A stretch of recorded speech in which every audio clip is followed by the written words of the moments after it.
ទៀតវត្តស្វាយចិត្តមិនរសាយស្ដាយក្នុងអរ៉ាព្រឹក្សាខ្ញុំចិត្តបងបិនសិលាប្រាសាទថ្មតារមណីយដ្ឋានប្រាសាទព្រះវិហារជាទីសក្ការៈដែលមានតម្លៃលេចធ្លោរបស់មនុស្សជាតិនិងជាទីអច្ឆរិយៈដ៏សំខាន់នៃសម្បត្តិបេតិកភណ្ឌពិភពលោកដែលអង្គការអន្តរជាតិផ្នែកបេតិកភណ្ឌពិភពលោក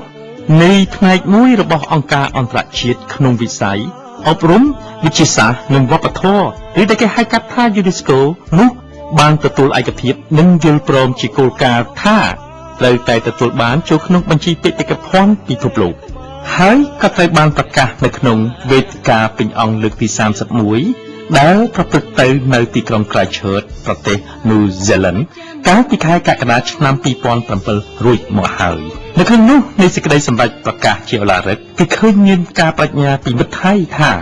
មិត្តថៃទទួលឯកភាពថាកម្ពុជានឹងស្វែងដាក់រមណីយដ្ឋានប្រាសាទព្រះវិហារជាទីសក្ការៈនៅក្នុងបញ្ជីបេតិកភណ្ឌពិភពលោកជាផ្លូវការរៀងរហូតគឺស្ដែងតាមរយៈជំនួបនីមួយៗរវាងភាគីកម្ពុជាថៃដែលជាប្រវត្តិកន្លងមកជាពិសេសនៅខែមីនាឆ្នាំ2008នេះជាជំនួបជាផ្លូវការរវាងឯកឧត្តមនាយករដ្ឋមន្ត្រីថៃសមៈសុនដារាវេ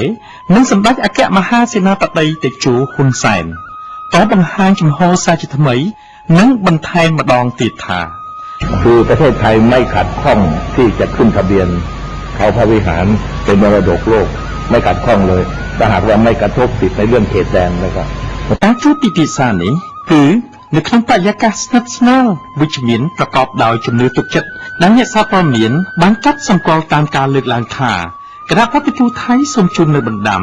របស់ឯកឧត្តមនាយករដ្ឋមន្ត្រីសមៈសុនដារាវេថាឯកឧត្តមនាយករដ្ឋមន្ត្រីគាំទ្រជានិច្ចចំពោះការដាក់រមណីយដ្ឋានប្រាសាទព្រះវិហារជាទីសក្ការៈក្នុងបញ្ជីបេតិកភណ្ឌ